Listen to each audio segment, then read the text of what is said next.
rumah sakit saat ini SOP-nya memang seluruh penderita yang datang ke rumah sakit ya pasien itu selalu dilakukan triase untuk menentukan apakah mereka suspek ya dan memerlukan screening untuk tes COVID-19 yang lebih lanjut ya. Kemudian pastinya adalah untuk mendeteksi cluster atau outbreak yang ada pada suatu lokasi tertentu ya, misalnya belakangan ini kita dengar ada di beberapa misalnya pesantren ya, kemudian seperti institusi yang memang mempunyai banyak ini ya dan berada dalam satu tempat yang agak tertutup. Nah kemudian suatu saat mungkin yang kita sangat berharap pada saat kita bisa mengontrol COVID-19 ya, di mana kasusnya nanti akan sudah berkurang, itu testing ini akan terus dipertahankan oleh karena ini akan menjamin bahwa kasus COVID-19 ini tidak akan muncul kembali atau yang disebut dengan second wave.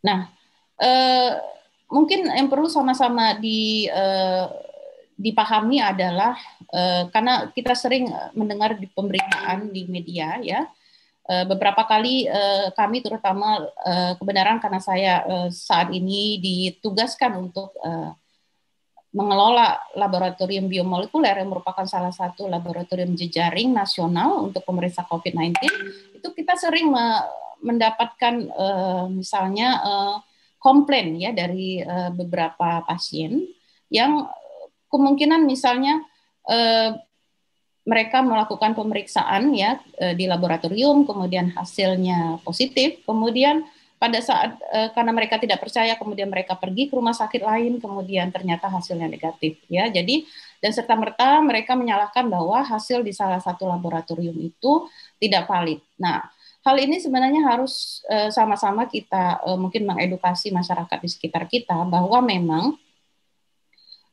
fenomena seperti itu sangat mungkin terjadi pada COVID-19. Jadi kalau kita lihat, kapan sih virus pada penderita COVID-19 itu jumlahnya banyak ya di dalam tubuh. Ya, jadi kalau kita lihat jumlahnya itu meningkat atau mencapai puncaknya 5 atau sampai 7 hari setelah onset gejala. Jadi pada saat misalnya penderita mengeluhkan demam, ya, kemudian bisa aja demam, batuk, ya, ataupun gejala-gejala seperti common cold yang lain.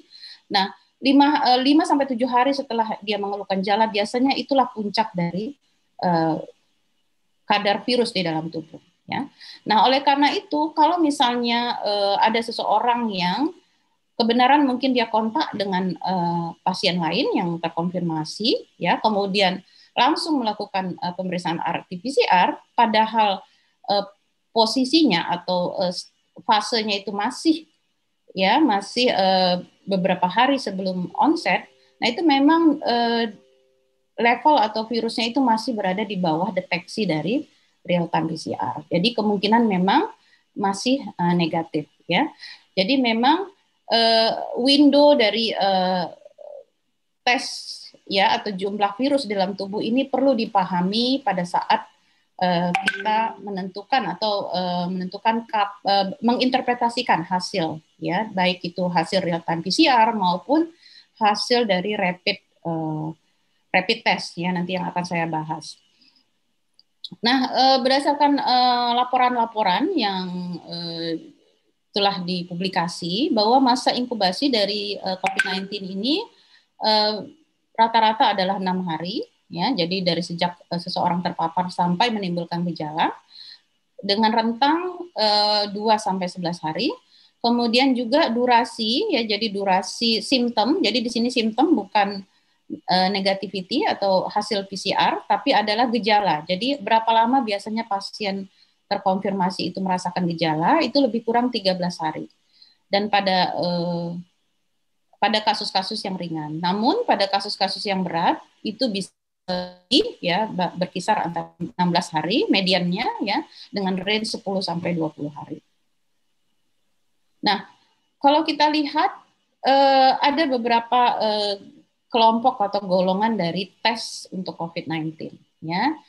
Nah, yang pertama itu adalah tes molekuler atau yang menggunakan prinsip real-time polymerase chain reaction. Jadi di sini kemudian yang kedua adalah tes antigen antibody, ya, atau disebut dengan rapid test antigen antibody yang sering dikenal oleh masyarakat. Ya, sedangkan yang ketiga adalah culture method, ya, di mana yang terakhir ini sebenarnya adalah merupakan gold standar dari tes COVID, ya. Jadi kalau sebenarnya kita ingin benar-benar mengetahui apakah seseorang itu mempunyai virus, ya, live virus, maksudnya virus yang memang hidup, itu yang gold standar itu sebenarnya dengan metode kultur, ya. Jadi virusnya jadi diambil swabnya, kemudian tumbuhkan di dalam sel, ya, sel line atau yang di dalam suatu petri dish, ya. Kemudian apabila dia dapat berkembang, maka kita katakan bahwa penderita tersebut mengandung virus SARS-CoV-2. Tapi pastinya hal ini tidak akan praktis, apalagi untuk kasus situasi pandemi yang saat ini. Sehingga memang saat ini yang dianggap sebagai gold standard adalah real time PCR, yang sebenarnya yang dideteksi adalah materi genetiknya. Kita ingat yang gambar virus yang pertama saya tunjukkan, itu adalah RNA dari virusnya yang dideteksi, ya. Nah, sedangkan antigen antibody itu yang untuk antibody sendiri itu yang dites adalah respon. Jadi respon imun yang dibentuk oleh tubuh penderita terhadap virus SARS-CoV-2, ya. Jadi bukan virusnya. Nah, sedangkan antigen itu suatu tes yang mendeteksi bagian dari virusnya. Jadi sebenarnya antigen dan real time PCR itu sama-sama bisa dibilang mendeteksi virusnya, sedangkan antibody itu mendeteksi suatu hal yang berbeda, ya. Jadi mendeteksi respon imun terhadap virus. Nah, kemudian mungkin saya ingin mengklarifikasi sedikit, ya, pemahaman di masyarakat, ya, yang banyak berkembang. Ada istilah rapid. Jadi istilah rapid di sini itu menunjukkan bahwa suatu tes itu bisa diperoleh dalam waktu yang singkat. Jadi hasilnya bisa kita ketahui baik itu dalam hitungan menit maupun jam, ya. Nah, jadi yang termasuk ke dalam rapid ini selain antibody, rapid test antibody yang sudah sering atau sudah sering kita ketahui, ada juga yang termasuk juga adalah rapid test antigen, ya. Oleh karena rapid test antigen juga dapat hasilnya dapat diketahui secara cepat. Nah, kemudian juga ada tes yang basisnya itu adalah sebenarnya real time PCR, ya. Jadi sama seperti real time PCR yang dilakukan di laboratorium pemeriksa, ya. Namun TCM ini atau tes cepat molekuler ini oleh karena settingnya itu memang untuk point of care. Jadi memang tes yang digunakan untuk fasilitas kesehatan yang tidak mempunyai fasilitas laboratorium yang memadai, ya, atau BSL-2. Jadi menggunakan TCM ini memang hasil bisa diperoleh lebih kurang 1 jam, ya. Jadi dibandingkan dengan proses real time PCR yang bisa memakan waktu lebih kurang 3 jam misalnya, ya, kalau misalnya hanya menganalisis satu sampel, ya. Nah, jadi yang perlu ditegaskan lagi bahwa yang termasuk ke dalam rapid adalah TCM, ya, kemudian antigen dan antibody. Dan perlu saya tekankan bahwa TCM ini sebenarnya sudah banyak mesinnya yang di beberapa bahkan di Provinsi Riau ini ada di setiap kabupaten kota, ya. Karena tadinya TCM ini digunakan untuk deteksi MDR atau multi drug resistant tuberculosis. Jadi penderita TBC yang resisten, ya.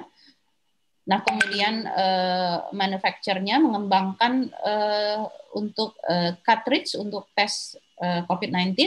Nah, kemudian bisa menggunakan mesin yang sama, sehingga kemudian digunakanlah TCM ini untuk tes COVID. Namun sayangnya memang ternyata oleh karena demand yang sangat besar juga negara asal dari yang memproduksi